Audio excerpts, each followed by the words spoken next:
Shalom, chers frères et sœurs à travers le monde, soyez bénis, que la grâce et la paix du Seigneur soient avec chacun d'entre vous. Nous bénissons le Seigneur pour ce moment qu'il nous accorde afin que nous puissions encore partager la parole, partager la vision de Dieu, partager l'amour de Dieu. Un instant s'il vous plaît. Alors, partager la parole, partager la vision de Dieu, partager l'amour de Dieu et surtout partager la sagesse, l'intelligence et la connaissance de Dieu. Je dis bien partager la sagesse, l'intelligence et la connaissance de Dieu. Parce qu'il est écrit dans le livre d'Osée 4, 6, que mon peuple périt, faute de connaissance, car mon peuple rejette la connaissance. Mais avant d'entamer cette exhortation qui va être en même temps un enseignement, permettez-moi, nous allons prier et nous allons commencer l'exhortation. Père éternel, Dieu d'amour, Dieu de grâce, Dieu de paix, Dieu de miséricorde, Dieu de pardon, Dieu de patience, je veux encore bénir ton nom ce matin pour le renouvellement de ton souffle de vie, pour le renouvellement de ton esprit dans le corps du Christ, Papa. Éternel, merci parce que tous les jours que tu fais, tu nous bénis, tu nous renouvelles tes pensées, tu nous renouvelles, Seigneur Dieu, oh Papa, tes projets de paix et de joie que tu as pour nous. À présent, éternel mon Dieu, permets-nous de nous focaliser sur tes projets. Permets-nous d'aimer tes projets et permets-nous, Seigneur Dieu, d'aimer ta parole, avoir ton intelligence et ta sagesse et chercher tous les jours de notre vie à vivre selon ton intelligence et selon ta sagesse. Père éternel, bénis mes frères et sœurs à travers le monde qui me reçoivent, qui m'écoutent et surtout ceux-là qui gardent ta parole, Papa. Seigneur, je m'abandonne en tes mains pour cette exhortation que tu as mise dans mon cœur. Viens faire encore ta volonté au milieu de nous, dans ton Église. Au nom de Jésus-Christ, nous avons ainsi prié. Amen. Alors, mes chers frères et sœurs, hier, j'ai partagé une courte exhortation d'un frère qui s'appelle Évangéliste Jacques. Et à la suite de ce partage, j'ai reçu beaucoup de messages et surtout j'ai parlé avec une sœur. Et en parlant avec cette sœur-là, je me suis rendu compte que beaucoup d'entre nous ne comprennent pas encore l'évangile que nous prêchons, ou bien beaucoup d'entre nous ne se soumettent pas à l'évangile que nous prêchons. Il y a deux choses. Soit vous ne comprenez pas l'évangile que nous prêchons, soit vous ne vous soumettez pas à l'évangile que nous prêchons.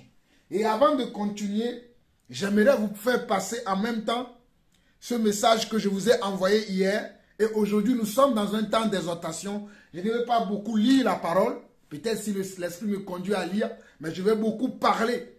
Je vais beaucoup parler, exhorter, en utilisant bien sûr la parole, mais je ne vais pas beaucoup lire. Mais je vais beaucoup parler pour pouvoir exhorter l'Église à comprendre ce que nous prêchons. Écoutons ce que notre frère, l'évangéliste Jacques, a partagé lors d'une veillée ou d'un séminaire où il a partagé cette exhortation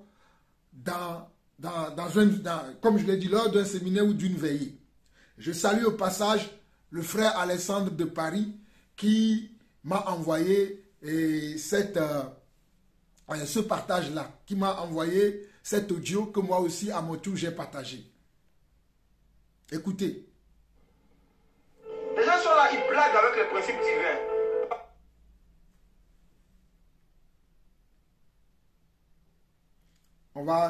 Je vais redémarrer pour que vous puissiez réécouter. C'est très important ce que nous allons partager.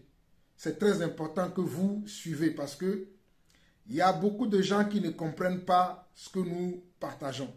Et voilà pourquoi j'aimerais que vous écoutez bien ça avant qu'on n'aille plus loin. Les gens sont là, ils blaguent avec les principes divins. Parce qu'ils pensent que Jésus est un marabout. Jésus est leur ami. Jésus est là pour pouvoir exaucer leurs désirs, leurs vœux. Sans qu'ils ne cherchent à se plier à ses exigences. Oh, ce n'est pas ce Jésus-là que nous prêchons. Amen. Ce n'est pas lui qui agit au milieu de nous. Il a dit à quelqu'un, va et ne pêche plus. Alléluia. Oh, je vous assure. Est-ce que vous avez entendu? Je vais revenir pour que vous puissiez écouter bien ce que le frère est en train de dire. Parce que les gens ne comprennent pas l'évangile que nous prêchons. Les gens pensent que nous prêchons un Christ qui accepte tout. Les gens pensent que nous prêchons un évangile bonbon. Mais écoutez bien ce que le frère est en train de dire. Écoutez bien comment l'Esprit parle au travers du frère. Écoutez bien. Je dis bien, écoutez bien. Amis, Jésus est là pour pouvoir exaucer leurs désirs et leurs vœux, sans qu'ils ne cherchent à se plier à ses exigences. Oh, ce n'est pas ce... Les gens sont là, ils blaguent avec les principes divins. Parce qu'ils pensent que Jésus est un marabout. Jésus est leur ami. Jésus est là pour pouvoir exaucer leurs désirs et leurs vœux, sans qu'ils ne cherchent à se plier à ses exigences. Oh, ce n'est pas ce Jésus-là que nous prêchons. Ce n'est pas lui qui agit au milieu de nous. Il a dit à quelqu'un, va et ne pêche plus. Oh, frère. Vous avez entendu? Le frère Jacques a dit, les gens pensent que Jésus-Christ que nous prêchons est un Jésus qui est leur ami, ou bien est un Jésus qui est marabout, ou bien est un Jésus qui est un plaisantin. Ça, c'est moi qui ajoute. Les gens pensent que c'est ce Jésus-là que nous prêchons.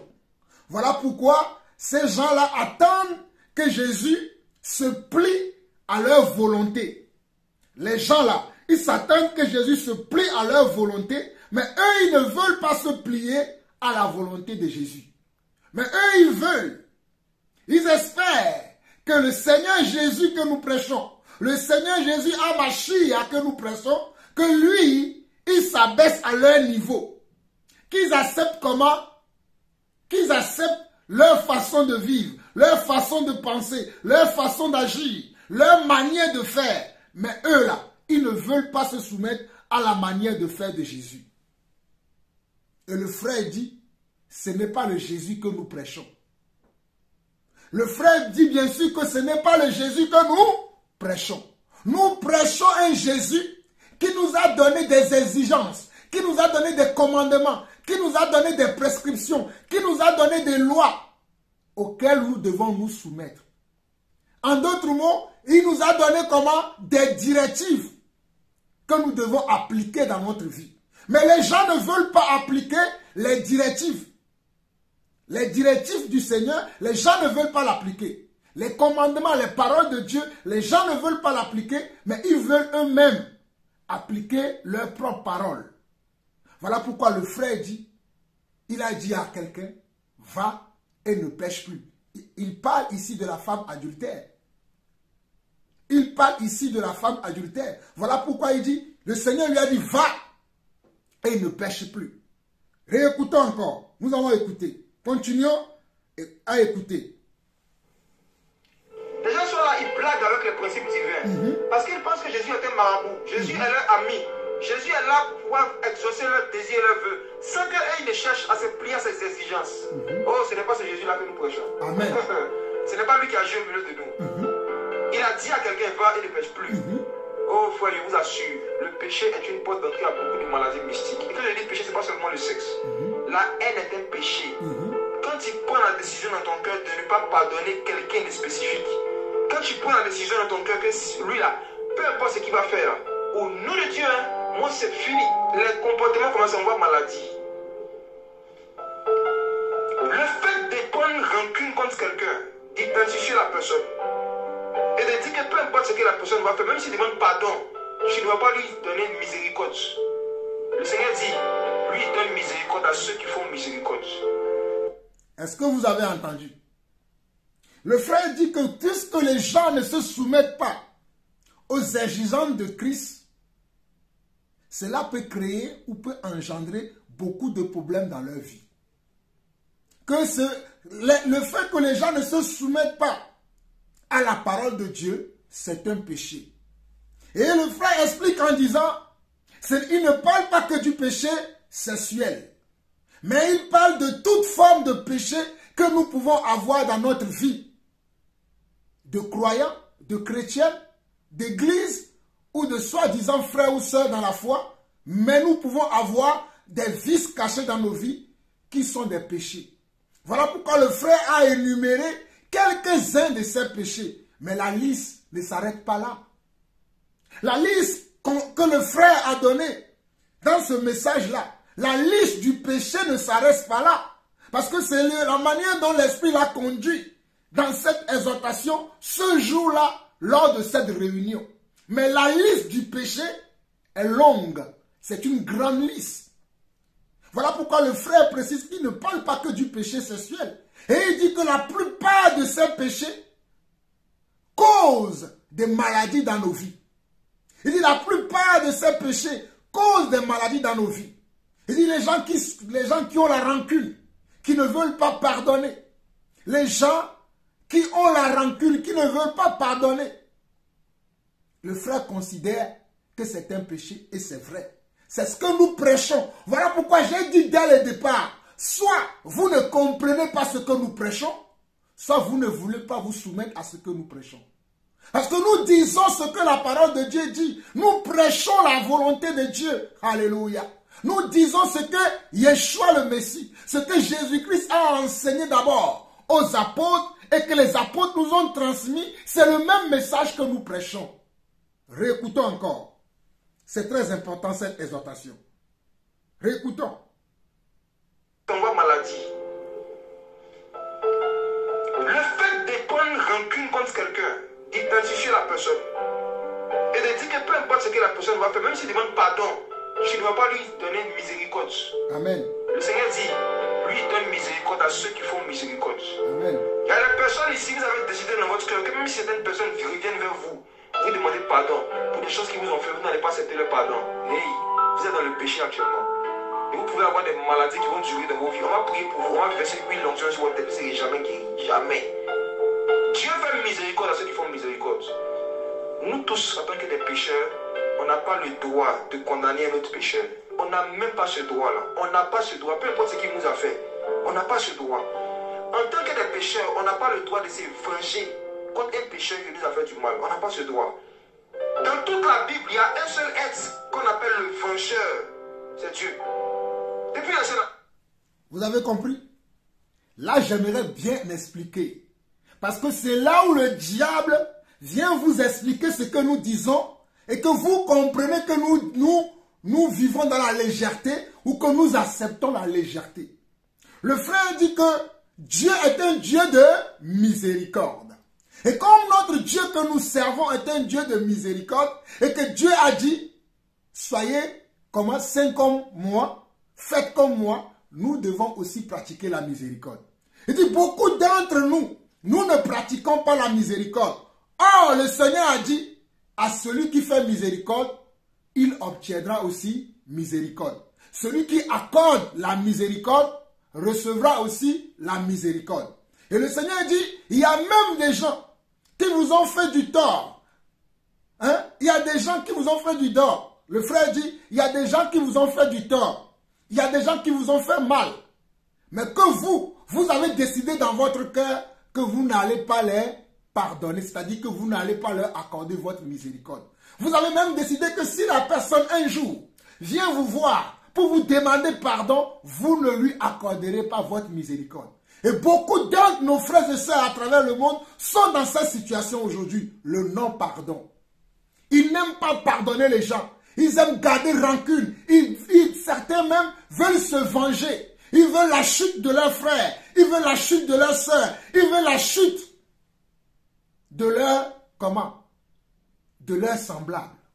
Parce que la personne a mal agi. Mais est-ce que toi, qui veux la chute de ton frère, est-ce que toi qui veux la mort de ton frère, est-ce que toi qui veux l'échec de ton frère, es-tu sûr que tu n'as jamais, toi aussi, blessé quelqu'un? Fait tort à quelqu'un? Es-tu sûr que tu n'as jamais agi mal envers quelqu'un? Lorsque toi, tu gardes rancune, tu gardes en mémoire, tu gardes sur ton disque dur ce que les frères, les sœurs ont fait et que tu ne veux pas pardonner et que tu ne veux pas pardonner. Tu dis même si le frère revient vers toi pour te demander pardon, moi je ne veux pas pardonner. Même si la sœur vient vers toi pour te demander pardon, tu dis moi je ne veux pas pardonner. Alors que toi, quand tu as commis le péché, quand tu as commis ce que Dieu ne veut pas que tu as fait, Dieu t'a pardonné. Mais toi, tu décides dans ton cœur de ne pas pardonner un frère, de ne pas pardonner une soeur, de ne pas pardonner quelqu'un. Tu veux porter rancune et tu veux même te venger. Alors que Dieu dit, c'est à moi la vengeance. Aucun de nous n'a le droit de s'octroyer la vengeance. Aucun d'entre nous n'a le droit de s'octroyer la vengeance, car la vengeance appartient à Dieu. Romains chapitre 12. Romains chapitre 12, le Seigneur dit, ne rendez à personne le mal pour le mal. Le Seigneur dit, ne rendez à personne le mal pour le mal. Et que si cela était possible, soyons en paix avec tout le monde. Que si cela était possible, nous devons être en paix avec tout le monde. Il a dit, si ton ennemi a faim et soif, donne-lui à manger. Donne-lui à boire. C'est comme si tu amasses sur sa tête des charbons ardents. Le Seigneur n'a pas dit, va prendre maintenant l'épée pour le tuer. Va le convoquer au tribunal pour l'assassiner, pour le juger. Va l'amener dans un... Le Seigneur n'a pas dit ça. Il a dit, pardonne, car moi aussi je te pardonne. Et que c'est à moi de te venger toi. Mais toi-même, tu n'as pas le droit de faire ta propre vengeance. La vengeance appartient à Dieu. De la même manière que le règne et la puissance appartiennent à Dieu, de la même manière, la vengeance aussi appartient à Dieu. Mais beaucoup d'entre nous, là, nous cherchons à nous venger. Nous cherchons vraiment à rendre aux gens le mal qu'ils nous ont fait, le tort qu'ils nous ont fait. Le Seigneur a dit qu'il ne soit pas ainsi. Voilà pourquoi le frère dit, ce n'est pas l'évangile que nous prêchons. Et que le Christ que nous prêchons, nous ne prêchons pas un Christ qui vit dans la familiarité avec nous. Nous ne prêchons pas un Christ, oh alléluia, qui vit dans le désordre comme nous. Mais nous prêchons un Christ qui est juste, qui est vrai, qui est fidèle, qui n'est pas hypocrite. C'est ce Christ-là que nous prêchons. Là, c'est cette première partie. Mais je vais vous dire quelque chose. Ce que le frère n'a pas dit, et que l'ennemi va essayer de vous faire comprendre par la tête, moi je le dis ici, ce que le frère est en train de dire, cela ne veut pas dire que si tu sais qu'il y a quelqu'un qui te veut du mal, qui veut ta chute, qui cherche tout le temps à te faire du mal, que tu ne dois pas t'éloigner de lui. Ce n'est pas ça ce que le frère a dit. Il y a des gens qui comprennent mal quand nous prêchons l'évangile. Cela veut dire que si le Seigneur t'a montré que telle personne te veut du mal, telle personne veut ta chute, tu dois faire attention à lui. Tu dois faire attention à lui. Tu ne dois pas le garder dans tes amis proches, dans tes frères proches. Tu dois t'éloigner, tu dois faire attention à cette personne-là. Voilà pourquoi le Seigneur dit également, parce que nous prenons toute la Bible pour pouvoir tirer des conseils dedans. Nous prenons toute la Bible pour pouvoir tirer de la sagesse et de l'intelligence dedans. Nous ne prenons pas juste un passage, juste un verset pour en faire maintenant notre doctrine. Mais nous prenons toute la Bible et nous gardons toute la parole de la Bible dans notre cœur pour que cela nous conseille. Et c'est pour cela que je vous dis que le Seigneur a dit également dans un autre passage, plus précisément dans le livre de Matthieu, le Seigneur a dit, je ne suis pas venu pour apporter la paix sur la terre, mais je suis venu pour apporter quoi? La guerre. Il y aura, comment? Il y aura entre la belle-mère et sa belle-fille, comment? La guerre. Entre le père et sa fille, la guerre. Cela veut dire quoi? Ce n'est pas une guerre où vous allez prendre des armes pour vous tuer. Mais cela aussi peut arriver. Mais cela veut dire que vous n'allez pas avoir la même façon de voir les choses, la même façon d'imagination ou de penser, la même manière de comprendre les Écritures, vous ne serez pas d'accord. Voilà pourquoi aujourd'hui dans le monde, nous avons plusieurs religions qui se disent qu'ils sont de Dieu. Nous avons plusieurs religions. Mais Jésus est venu pour nous amener une seule, comment? Une seule foi, une seule église. Jésus n'a pas ramené plusieurs églises. Mais regardez aujourd'hui parmi ceux qui se disent qu'ils connaissent Dieu, il y a plusieurs églises. Et c'est pour cette raison que je dis que si tu vois que quelqu'un, un frère ou une sœur, est pour toi comment?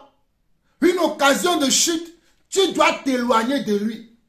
Tu ne dois pas rester avec lui pour dire, ah, on a dit, il faut pratiquer la miséricorde. Il faut pratiquer comment l'amour. Il faut pratiquer comment? Il faut pratiquer la patience. Mais mon frère, tu sais que cet homme-là cherche à t'empoisonner. Pourquoi tu vas aller manger chez lui sous prétexte que j'ai l'amour?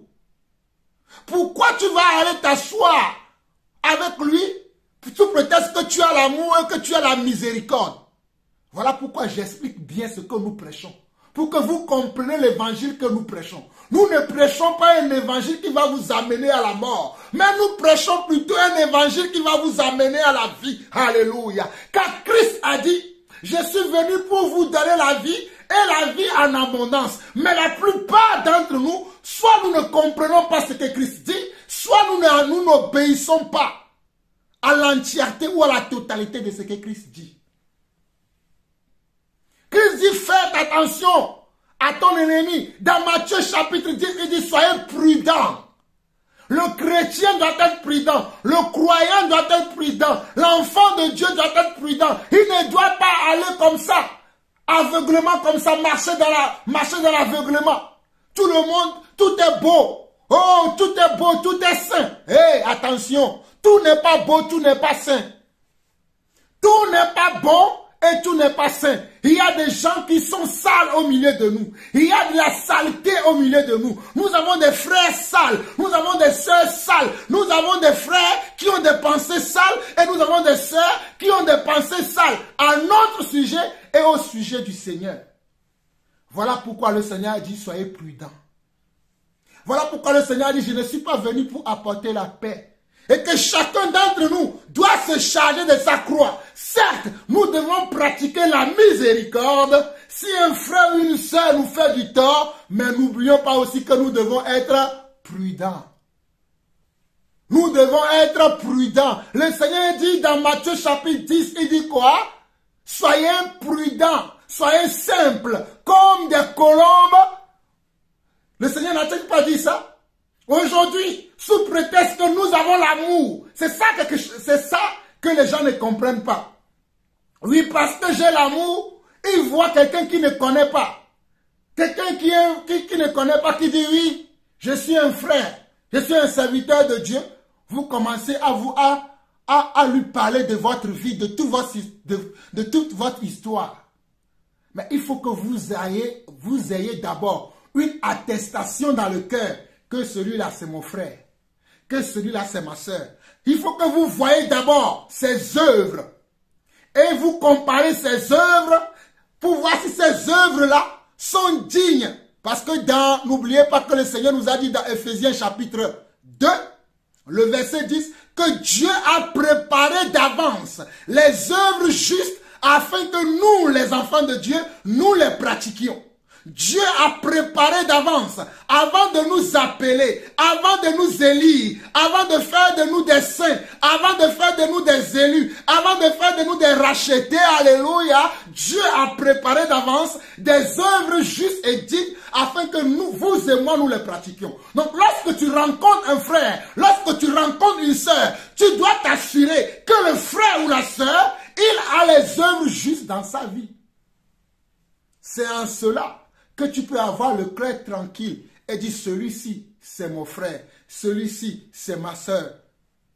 C'est en cela que tu peux avoir l'esprit tranquille et dire, celle-ci, c'est ma soeur, celui-là, c'est mon frère. Mais quand tu ne vois pas les œuvres juste dans la vie d'un frère, ni dans la vie d'une soeur, mais sous prétexte que la personne a ce pseudonyme, je suis chrétien, je suis enfant de Dieu, et toi tu commences à aller avec lui, tu ne te préserves pas, tu ne te gardes pas, mon frère, un danger te guette.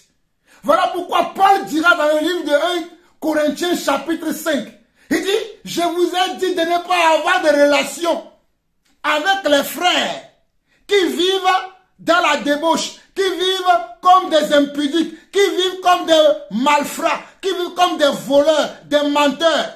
Il dit, je ne vous ai pas dit d'arrêter de fréquenter tout le monde absolument. D'arrêter de fréquenter tous les frères absolument. Mais s'il y a un frère Si quelqu'un se nomme un frère, c'est-à-dire un racheté, un élu de Dieu, un enfant de Dieu, mais qui vit dans le désordre, qui vit dans l'infamie, qui vit dans comment? Dans l'impudicité, dans le dérèglement, dans le manque de respect à la parole et de la soumission à la parole de Dieu, vous ne devez pas avoir de relation avec ces frères-là. Voilà l'évangile que nous prêchons. C'est pour ça que je vous ai dit, c'est un moment d'exhortation et d'enseignement. Je continue ce que le frère dit. Nous allons continuer encore.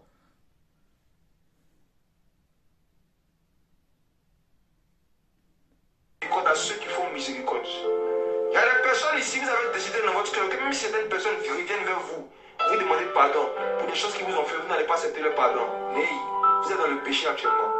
Et vous pouvez avoir des maladies qui vont durer dans vos vies. On va prier pour vous, on va verser une l'onction sur votre tête, vous ne serez jamais guéri. Jamais. Dieu fait miséricorde à ceux qui font miséricorde. Nous tous, en tant que des pécheurs, on n'a pas le droit de condamner un autre pécheur. On n'a même pas ce droit-là. On n'a pas ce droit. Peu importe ce qu'il nous a fait, on n'a pas ce droit. En tant que des pécheurs, on n'a pas le droit de se venger contre un pécheur qui nous a fait du mal. On n'a pas ce droit. Dans toute la Bible, il y a un seul être qu'on appelle le vengeur. C'est Dieu. Depuis l'ancienne alliance, c'est comme ça qu'on l'appelle, le vengeur du sang. Et dans la nouvelle alliance, le Seigneur nous dit, ne vous vengez pas vous-même. À moi appartient la vengeance. Si vous décidez de prendre la vengeance, vous décidez de devenir Dieu. Et je ne peux pas être Dieu et puis demander la guérison divine. Faut te guérir. Si tu veux te venger, tu n'attends qu'à avoir les moyens financiers, l'opportunité pour parler mal à la personne, pour l'humilier. Guéris-toi toi-même. Dieu ne va jamais te guérir. Parce que tu es Dieu. Toute personne qui décide de se venger contre un être humain décide de devenir Dieu. La décision de se venger, c'est la décision de devenir Dieu. Pardonne ce soir-là. Sinon, tu vas perdre ton temps dans cette salle. Il y a une puissance de guérison ce soir ici, je vous assure. Je suis en train d'expliquer comment on fait pour avoir accès à ça. Il faut humilier son cœur, il faut vider son cœur. Il faut pardonner. Il faut pas. Vous avez vu? Le frère dit, je suis en train de vous montrer la voie pour obtenir la guérison divine. La voie pour obtenir la paix divine. La voie pour obtenir la joie divine. La voie pour obtenir la sécurité de Dieu. La voie pour être comme, alléluia, sous la protection de Dieu. Tu dois avoir un cœur pur. Ton cœur doit être pur. Aucune méchanceté, aucune haine, aucune méchanceté, aucune haine ne doit demeurer dans ton cœur lorsque tu te dis que tu es enfant de Dieu. Un enfant de Dieu ne peut pas être haineux. Celui qui a de la haine, qui a de la rancœur, qui a de la rancune, qui a de la médisance dans son cœur, oh, qui est tristouné tout le temps, qui est triste, qui ne veut pas voir la main de Dieu agir dans sa vie, mais tu te dis chrétien, tu te dis enfant de Dieu. Le frère dit, je vais vous montrer la voie. Il dit, sinon, tu perds ton temps dans cette salle. Cette salle-là à laquelle tu es venu, dans le but d'obtenir quelque chose, dans le but de recevoir une bénédiction, une délivrance, une guérison, une bénédiction quelconque de la part de Dieu. Si ton cœur est dans cet état, waouh, quel évangile vrai. Et si ton cœur se retrouve dans les choses dont je viens d'énumérer là, tu perds ton temps ici dans la salle. Tu perds ton temps ici dans la salle. Voilà pourquoi Paul, oh alléluia, dira dans 1 Corinthiens chapitre 15, que si l'évangile que je vous ai prêché, alléluia, si l'évangile que je vous ai prêché, si vous l'avez gardé dans les termes que je vous l'ai prêché, gloire à Dieu, le royaume des cieux est pour vous. Mais si vous ne l'aurez pas gardé dans les termes auxquels je vous l'ai prêché, vous croyez en vain. Vous croyez comment? En vain. Si l'évangile que moi, Paul, je vous ai prêché, à vous les Corinthiens, vous les retenez. Alléluia. Vous les retenez. Alléluia. Vous les retenez dans les termes dans lesquels je vous l'ai prêché, je vous l'ai annoncé, alors là, le royaume des cieux est à vous. Mais si tel n'est pas le cas, vous croyez en vain. Si tel n'est pas le cas, vous croyez en vain. Si tel n'est pas le cas, vous croyez en vain. Et beaucoup d'entre nous sont des croyants en vain aujourd'hui. Ils croient en vain. Ils espèrent qu'ils ont le salut. Ils espèrent qu'ils auront la délivrance. Ils espèrent qu'ils auront la guérison. Ils espèrent qu'ils auront la joie et la paix du Seigneur. Mais c'est en vain que vous espérez. C'est en vain que vous espérez si vous ne retenez pas l'évangile dans les termes dans lesquels nous vous les annonçons, dans les termes dans lesquels nous vous le prêchons. Oh, alléluia! Laissez-moi vous dire, je suis le serviteur de Dieu, l'apôtre Jean-Paul Lawson. Je vous dis que vous croyez en vain. Moi y compris. Cela ne veut pas dire que moi je suis déjà arrivé, mais je suis en train de travailler moi aussi. Je suis en train de regarder dans mon cœur. Je suis en train de changer mon cœur. Je suis en train de changer mon attitude. Je suis en train de changer mon caractère. Je me repens parce que moi aussi je suis comme vous. J'ai des faiblesses. Oh, j'ai des faiblesses moi aussi dans la chair. J'ai des faiblesses aussi moi dans mes pensées, dans mes sentiments et dans mes émotions. Alors je travaille afin de ne pas croire en vain. Je travaille, je ne suis pas encore arrivé, mais je regarde toutes ces choses qui m'empêchent comme de la boue et je les enlève de ma vie, je les enlève sur mon chemin, je les enlève de mon parcours afin d'arriver au bon moment, au bon endroit, avec les bonnes personnes. Mais je ne perds pas mon temps. Mon frère, ne perds pas ton temps. Ma soeur, ne perds pas ton temps. Paul a dit, si l'évangile que je vous ai prêché, vous l'avez gardé dans les termes dans lesquels je vous l'ai annoncé, vous êtes sauvés. Mais si tel n'est pas le cas, vous croyez en vain. Mon frère, réfléchis à ce message. 1 Corinthiens chapitre 15, versets 1 à 6. Je t'encourage à aller le méditer. 1 Corinthiens chapitre 15, versets 1 à 6. Nous ne prêchons pas un Christ bonbon, un Christ désordonné, désorganisé. Un Christ qui se réunit lui-même. Non. Il a dit si, il a dit si, mes frères, l'évangile que... Écoutons le frère. Écoutons. C'est très important. Il faut pardonner. Il faut pardonner. Peut-être qu'il t'a violé. Peut-être que tu as été violé. Je te dis quelque chose de la part du Seigneur. Ce qui est dans ton cœur ne va pas disparaître. Ce qui t'a fait, l'acte qui s'est passé, ne va pas disparaître lorsque tu vas réussir à te voyager. Même si un jour Dieu te donne un couteau et Dieu te dit bon aujourd'hui là, et te laisse tous tes péchés là, ça ne compte pas pendant 24 heures. Fais ce que tu veux, il ne va pas comptabiliser. Et puis Dieu lui-même te donne un couteau. Il dit fais ce qui est dans ton cœur, ma fille. Je serai avec toi. Si tu prends le couteau, tu vas piquer ton violeur, il va mourir. Mais ta blessure ne va pas disparaître. Le fait de faire du mal à ceux qui nous ont fait mal n'efface pas le mal que nous sentons. Je rembobine. Le fait de faire le mal à ceux qui nous font du mal, ça n'annule pas le mal que nous avons. Ce n'est que notre méchanceté qui se réjouit, qui fait que voilà, j'ai l'impression que je ne souffre plus seul. Qui t'a dit que celui qui t'a fait du mal ne souffre pas? De la même manière, quand toi tu le vois, tu fais semblant que tout va bien. Même semblant, il fait aussi bien te voir. La manière dont Dieu a créé l'homme, quand un homme pose un mauvais acte, lui-même il souffre, il en souffre. Il sait que ce qu'il a fait n'est pas bien. Sa conscience l'accuse. Sa conscience le condamne. Et Dieu dit, à moi appartient la vengeance. À toi appartient le pardon. Pardonne. Pardonne. Je vais te venger. Pardonne, je vais te venger. Et quand tu acceptes cette vérité, que tu t'humilies, demande à Dieu ce que tu veux, il va te donner. Parce que Dieu fait grâce aux humbles. Dieu fait grâce aux humbles. Vous avez entendu? Que Dieu bénisse notre frère l'évangéliste Jacques. Que Dieu bénisse notre frère l'évangéliste Jacques. L'évangile que nous prêchons là, beaucoup d'entre nous ne le comprennent pas. L'évangile, ce que nous prêchons. Je vais essayer de vous remettre ça. Vous allez écouter jusqu'à la fin et je reviens pour terminer avec quelques exhortations encore. Réécoutez bien, réécoutez. Les gens sont là, ils blaguent avec les principes divins. Parce qu'ils pensent que Jésus est un marabout. Jésus est leur ami. Jésus est là pour pouvoir exaucer leurs désirs, leurs vœux. Sans qu'ils ne cherchent à se plier à ses exigences. Oh, ce n'est pas ce Jésus-là que nous prêchons. Ce n'est pas lui qui agit au milieu de nous. Il a dit à quelqu'un, va et ne pêche plus. Oh frère, je vous assure, le péché est une porte d'entrée à beaucoup de maladies mystiques. Et quand je dis péché, ce n'est pas seulement le sexe. La haine est un péché. Quand tu prends la décision dans ton cœur de ne pas pardonner quelqu'un de spécifique, quand tu prends la décision dans ton cœur que lui là, peu importe ce qu'il va faire, au nom de Dieu, hein, moi c'est fini.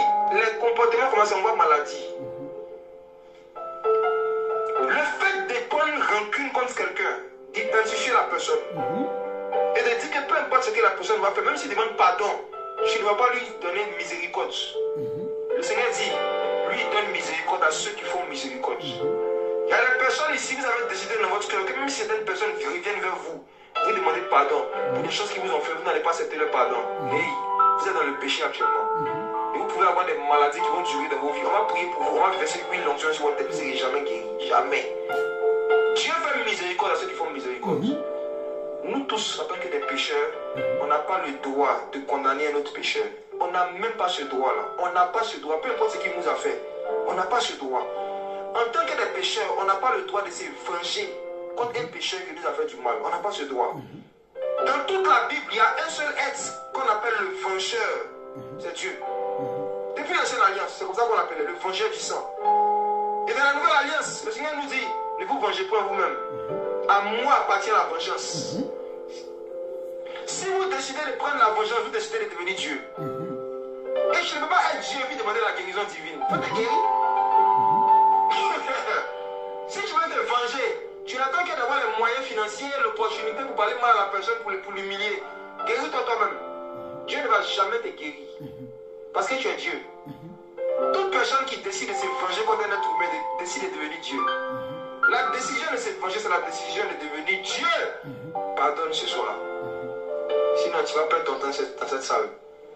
Il y a une puissance de guérison ce soir ici, je vous assure. Si on peut expliquer comment on fait pour avoir accès à ça, il faut humilier son cœur, il faut vider son cœur. Il faut pardonner.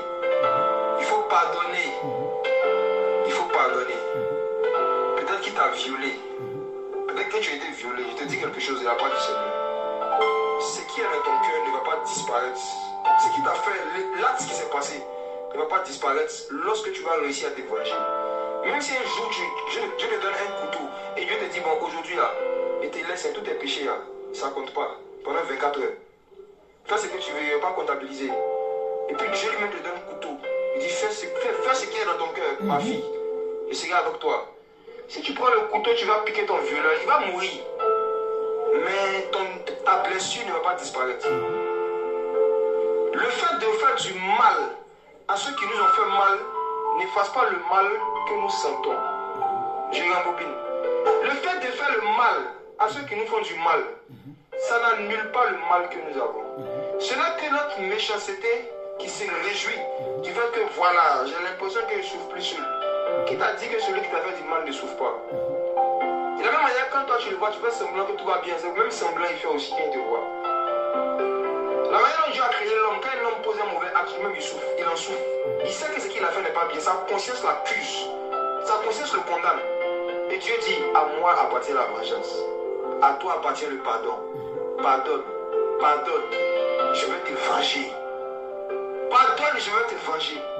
Et quand tu acceptes cette vérité, que tu t'humilies, demande à Dieu ce que tu veux, il va te donner. Parce que Dieu fait grâce aux hommes. Dieu fait grâce aux hommes. Amen.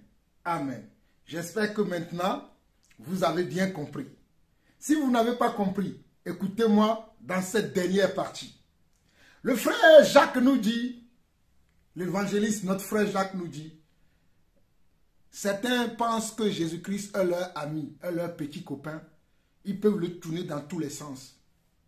Ou peut-être c'est un marabout chez qui ils peuvent aller et dire, bon voilà, marabout, fais-moi ceci, fais-moi cela. Parce que le marabout, lui, il est là pour ça. Tu peux lui demander ci, tu peux lui demander ça. Et d'ailleurs, chez certains marabouts, ils ont quand même certaines exigences. Mais bon, on sait généralement que ces gens-là n'ont aucune exigence très importante. Mais le Seigneur a des exigences pour nous. Le Seigneur Jésus a des exigences pour nous. Donc nous devons nous soumettre à sa parole et nous devons faire sa volonté. Et le Seigneur nous demande d'être miséricorde parce que lui, c'est un Dieu miséricorde. Il a dit, de la même manière qu'il nous fait miséricorde, nous aussi, nous devons faire miséricorde à nos frères, nous devons faire miséricorde à nos sœurs, si ils sont en faute envers nous. Voilà ce que le frère n'a pas dit, mais que moi j'ajoute. Cela ne veut pas dire que si quelqu'un est dans le péché, qu'on ne va pas aller lui dire qu'il est dans le péché. Si quelqu'un pêche, qu'on ne va pas lui dire que c'est un péché. Ce n'est pas ce que le frère est en train de dire. Voilà pourquoi je dis ne comprenez pas mal quand nous prêchons l'évangile. Le frère est en train de dire, si quelqu'un t'a blessé, t'a fait tort, t'a fait mal, pardonne-le. Mais toi qui fais mal à quelqu'un dans l'église là, on doit te faire asseoir pour te faire comprendre que ce que tu as fait là, c'est mal. On doit t'asseoir pour te dire que ton comportement, ta manière d'agir, de parler, n'est pas correcte, n'est pas bon. Tes actes que tu poses ne sont pas corrects. On doit te le faire savoir. Ça fait partie aussi des Écritures. Voilà pourquoi le Seigneur a dit, comment les gens croiront-ils s'il n'y a pas ceux qui sont envoyés pour prêcher la bonne nouvelle? Comment les gens croiront-ils? Mais pour que les gens croient, il faut qu'il y ait des envoyés qui parlent de la bonne nouvelle. Et nous sommes les envoyés qui parlons de la bonne nouvelle, qui prêchons la bonne nouvelle. Nous sommes les envoyés du Seigneur et nous prêchons la bonne nouvelle. Voilà pourquoi le Seigneur a dit dans Romains 10, comment les gens croiront-ils s'il n'y a pas ceux qui sont envoyés pour prêcher la bonne nouvelle? Oh, qui sont beaux les pieds de ceux qui prêchent l'évangile.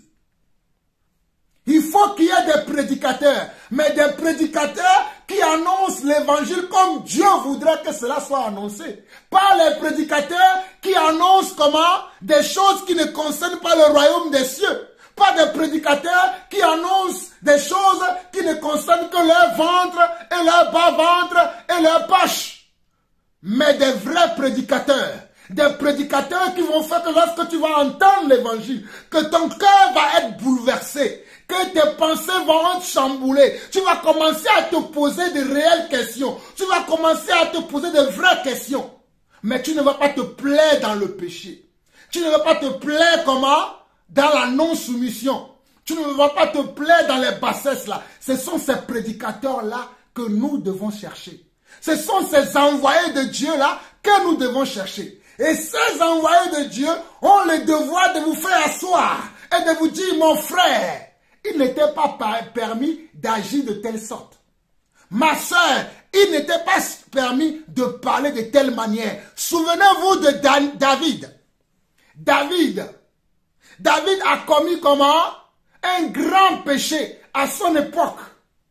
Et le prophète Nathan, alléluia, le serviteur de Dieu Nathan est venu lui révéler comment son péché. Est venu lui révéler sa faute. Est venu lui montrer ce qu'il a fait de mauvais. Nous devons montrer à nos frères et sœurs dans l'église ce qu'ils font de mauvais au travers la parole de Dieu. Voilà pourquoi je vous ai dit que l'église a besoin de la sagesse, de la connaissance et de l'intelligence selon Dieu.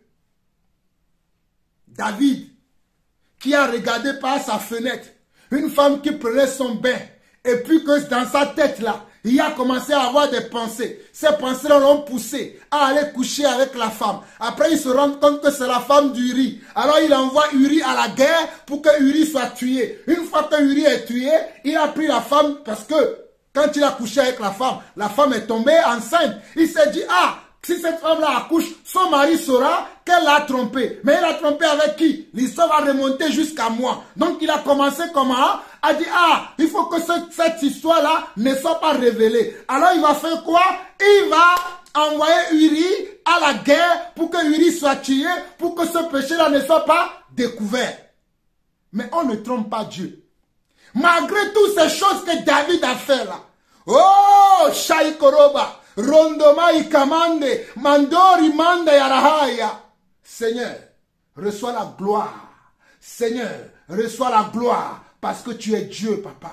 Tu es Dieu, Seigneur. Et tous tes projets ne sont que la vérité. Tous tes plans ne sont que justice. Tous tes plans ne sont que de la droiture. Tout ce que tu fais est agréable, parfait et bon.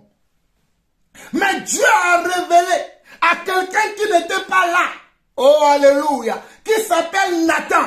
Alléluia. Lui n'était pas là quand David commettait ces choses-là.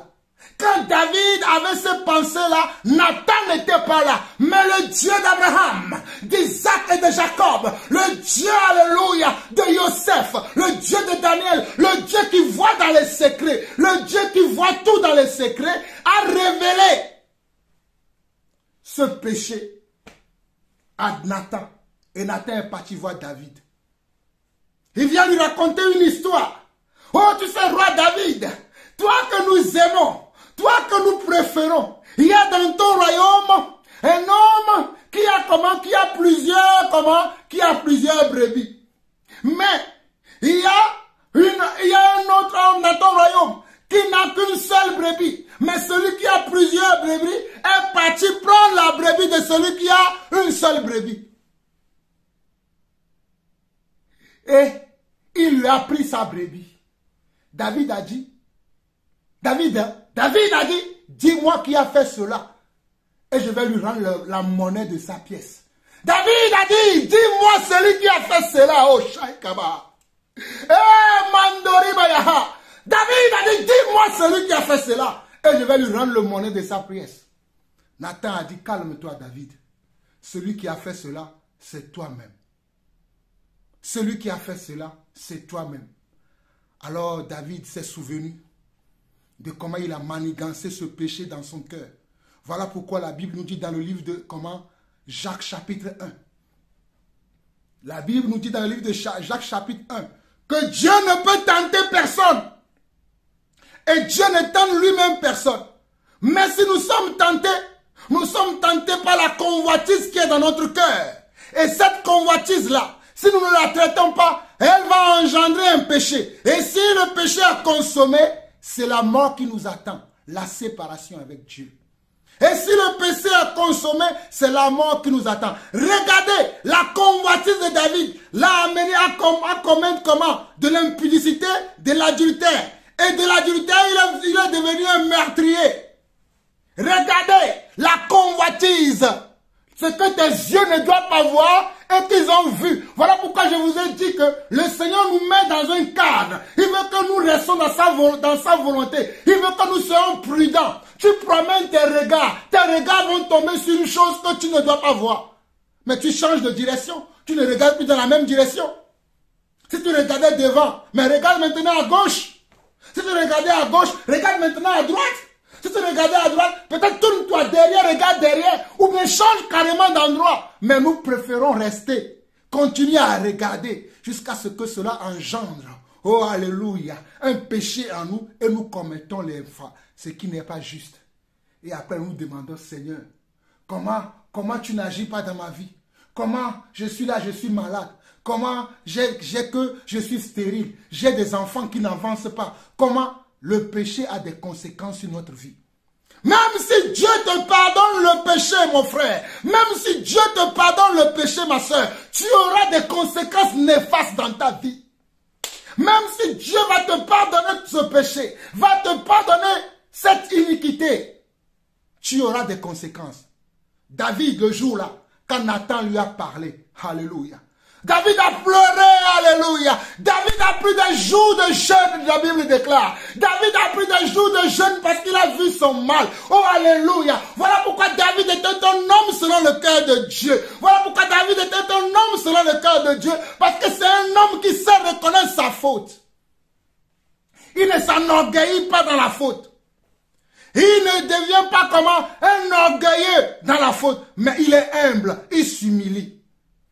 Et David ne fait pas un déni. Il y a des gens qui font des dénis dans la faute. Nous avons des frères et des sœurs qui font des dénis. Quand tu leur parles, tu dis mon frère, ma soeur, ça c'est un péché. Le frère va dire non, la soeur va dire non. Mais pourtant Dieu nous a révélé que ton comportement, que tes actions sont comment? Sont en dehors de la volonté de Dieu. Sont en dehors comment? Des exigences de Dieu. Et en tant que serviteur de Dieu, en tant que yeux de Dieu sur la terre, je te révèle ce péché. Je te révèle cette chose-là que tu as fait. Tu dis non. Qui t'a établi juge sur moi? Qui t'a établi apôtre même dans l'église? Qui t'a établi évangéliste? Qui t'a établi pasteur? Qui t'a établi prophète? On en a marre de tes messages. On en a marre de tes cris. Arrête de crier dans nos oreilles. Hey!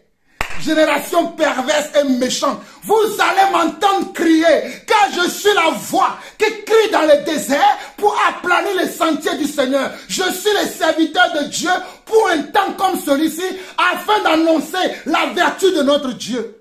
Je ne me tairai pas, parce que je veux que vous soyez sauvés. Je veux que vos âmes soient sauvées. Car le Seigneur ne désire pas la mort du méchant, mais il veut que le méchant se répande et revienne dans les voies droites du Seigneur. Le Seigneur ne se glorifie pas lorsque nous sommes morts. Le Seigneur, qu'est-ce que le Seigneur a gagné si nous sommes morts privés de lui éternellement? Mais si nous sommes en vie, chantant et glorifiant le Seigneur, et louant le Seigneur, il est glorifié. Chantant et glorifiant le Seigneur, il est glorifié, il est élevé, il est loué. Mais si je suis mort, je suis malade de partout, je ne peux même pas tenir debout, je ne peux même pas faire des actions, des œuvres. En quoi le Seigneur est glorifié si je suis dans tel état? En quoi le Seigneur Yeshua Mashiach est glorifié? En quoi le Seigneur, le Messie, le Messie, en quoi il est glorifié? Aujourd'hui nous prêchons, vous nous dites que nous prêchons un évangile dur.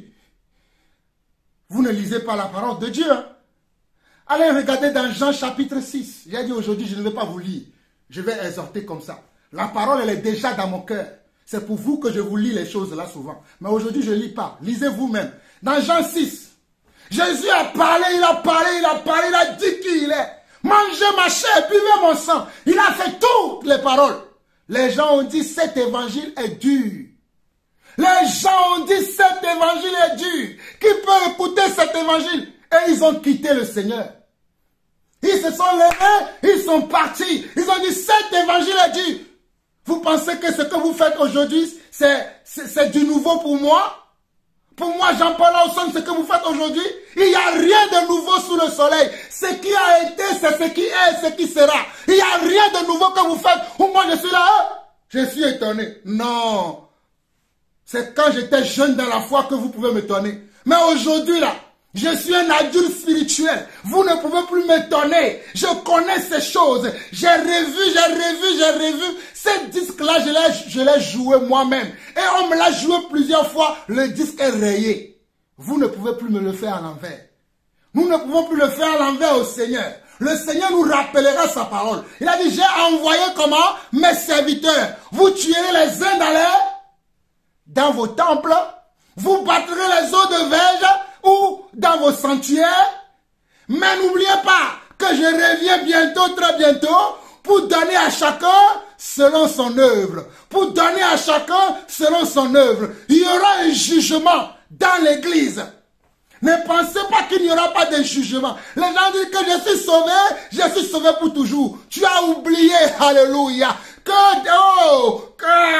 Seigneur, révèle-leur ta parole. Tu as oublié que Judas aussi était sauvé, que Judas aussi faisait des miracles, que Judas aussi guérissait des gens, que Judas aussi était assis à la table du Seigneur, qu'il a mangé avec le Seigneur, il a bu avec le Seigneur, mais la Bible l'appelle le fils de la perdition. La Bible appelle Judas le fils de la perdition. Il y a parmi nous des fils et des filles de la perdition. Il y a dans l'église des fils et des filles de la perdition. Alors mon frère, ma soeur, ne permets pas qu'un fils ou une fille de la perdition vienne troubler ta vie, vienne troubler ta foi. Hey, reste tranquille. Tiens le volant de ta vie, alléluia. Oh, tiens le volant de ta vie. Conduis ta vie. Dirige ta vie vers de verts pâturages par la grâce de Dieu, par la connaissance de Dieu que tu as, la sagesse de Dieu que tu as. Dirige ta vie dans de verts pâturages. Ne te tourne à gauche ni à droite, mais concentre-toi sur le chemin, alléluia. Concentre-toi sur le chemin. S'il y a des obstacles, on passe à côté. S'il y a des obstacles, contourne les obstacles. S'il y a des obstacles, contourne-les, mais tiens ta vie. Et arrive à bon port. Tiens ta vie. Et arrive à bon port. Arrive à la bonne destination. Dans ce passage que je vous ai cité tout à l'heure dans Jean 6, quand les gens ont fui Jésus, les 12 sont restés. Jésus a demandé, et vous, vous ne voulez pas partir comme les autres qui ont trouvé que mon message est dur, qui ont trouvé que je raconte trop de choses avec agressivité, sans aucun état d'âme, il n'y a pas d'amour dans mon message. Non, il n'y a pas de tolérance dans mon message. C'est pour ça qu'ils sont partis. Vous ne voulez pas partir comme eux? Vous ne sentez pas que mon message est très dur, qu'il n'y a pas de la tolérance, il n'y a pas de l'amour dedans? Ah, ceux-là ont compris, ils ont dit, oh, Seigneur, ton message est doux. Ton message est mielleux. Ce sont ceux qui n'ont pas le goût dans leur bouche, qui n'ont pas compris ton message. Nous avons compris et nous allons rester avec toi. Mon frère, reste avec le Seigneur. Ma soeur, reste avec le Seigneur. Ne te tourne ni à gauche ni à droite. Ne va pas te perdre. Reste concentré. Pour finir, la soeur avec qui je partageais au travers de ce message m'a dit, j'étais à une veillée dernièrement. Et dans cette veillée-là, je voyais des sœurs mal habillées. Je voyais des chantres mal habillés. Ils n'avaient même pas le voile sur la tête. Mais ils prophétisaient. Elles chantaient. Et elles prophétisaient. Elles adoraient le Seigneur. Elles parlaient en langue. Elles priaient en langue. Comment se fait-il que les gens peuvent être comme ça, désordonnés, désorganisés, mais ils manifestent encore les dons de l'esprit? Je lui ai dit, ma soeur, tu n'as rien compris à l'évangile. Et c'est d'ailleurs en parlant avec cette soeur que Dieu m'a rendu témoignage que je dois venir encore parler à l'église et que je dois venir encore exhorter. Je disais à la soeur, les dons et les appels de Dieu sont irrévocables. Je lui donnais l'exemple de Saül. J'ai dit, souviens-toi que lorsque Saül était élu roi, et que Dieu lui avait donné des principes que Saül devait respecter et que Saül n'a pas respecté. Dieu l'a rejeté dans son cœur. Mais Saül était toujours à la place de roi. Et les gens l'honoraient encore comme roi.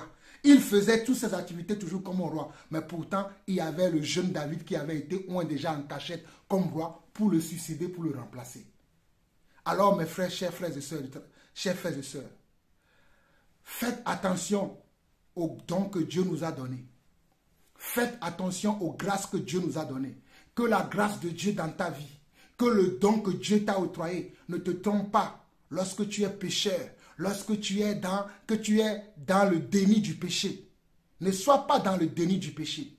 Parce que tu vois encore ton don se prospérer, agir même, bénir les gens, et bénir les frères et sœurs à gauche et à droite, et que les gens sont là. Frère, je suis béni par ton message. Sœur, je suis béni par ton message. Je suis béni par ta prière. Je suis béni par ton enthousiasme, ta joie que tu nous communiques tout le temps. Alors que tu es dans le péché, mon frère, ma sœur, ne te trompe pas avec ça. Voilà pourquoi il est écrit dans Matthieu chapitre 7. Matthieu 7, verset 20 à 21. Ceux qui me disent, Seigneur, Seigneur, n'entreront pas tous dans mon royaume, n'entreront pas tous dans le repos, mais seulement ceux qui ont fait la volonté de mon Père, ceux qui ont fait ma volonté, entreront dans mon royaume, a dit le Seigneur. Ceux qui me disent, Seigneur, Seigneur, n'entreront pas. Remarquez que le Seigneur n'a pas dit que, je dirais qu'ils n'ont pas dit Seigneur. Parce que tout ce que nous faisons, bon ou mauvais, nous le faisons dans le nom du Seigneur. Qu'on soit bon ou mauvais, qu'on soit vrai ou faux, nous disons tous Seigneur. Remarquez que le Seigneur a dit, le Seigneur n'a pas dit je ne dirai pas, hein, qu'ils n'ont pas fait, hein, mais il a dit, je leur dirai, éloignez-vous de moi, vous qui commettez l'iniquité. Éloignez-vous de moi, vous qui commettez l'iniquité. Alors mon frère, ma soeur, je veux t'encourager, je veux t'exhorter à scruter ta vie, à faire un diagnostic de ta vie pour voir si tu demeures véritablement dans les exigences que la parole de Dieu nous octroie, que la parole de Dieu nous donne. Est-ce que tu t'es soumis véritablement à la parole de Dieu? Si tel n'est pas le cas, répands-toi dès aujourd'hui même. Répands-toi dès l'instant où tu reçois ce message, dès l'instant où tu écoutes ce message, le Seigneur t'interpelle comme il m'a interpellé moi-même. Comme il continue à nous interpeller tous les jours. Le Seigneur nous interpelle. Revenons à lui. Sortons de toute forme d'hypocrisie. Sortons de toute forme de masque chrétienne, de masque religieuse que nous portons. Et revenons au roi des rois. Revenons au Seigneur des seigneurs. Revenons à Yeshua le Messie. Sortons de toute forme d'alibi chrétienne que nous avons. Oui, parce que je fais telle chose, parce que je fais telle chose, parce que je fais telle chose, à cause de telle et de telle chose, Dieu va m'accueillir. Dieu t'accueillera simplement si tu observes sa parole, si tu gardes sa parole. Mais si tu es loin de sa parole, Dieu ne pourra pas t'accueillir. Dieu ne pourra pas t'ouvrir sa porte. Dieu ne pourra pas dire celui-ci, est mon fils, celui-ci est ma fille. Souvenez-vous, le Seigneur a dit au sujet de Yeshua le Messie, celui-ci est mon fils, mon bien-aimé, en qui j'ai mis toute mon affection, parce que Jésus respectait toute la parole de Dieu. La globalité, la totalité de la parole de Dieu, Jésus-Christ le respectait. Alors apprenons à imiter le Seigneur. Apprenons à imiter Jésus. Paul a dit, imitez-moi, car moi aussi, j'imite Christ. Que le Seigneur vous bénisse. J'ai beaucoup crié, j'ai beaucoup exhorté, mais c'est la manière dont l'Esprit m'a conduit aujourd'hui. Éternel mon Dieu, Papa, je te bénis encore pour ce moment que tu m'as permis de pouvoir exhorter mes frères et sœurs à travers le monde, selon l'exhortation que toi-même tu as mis dans mon cœur.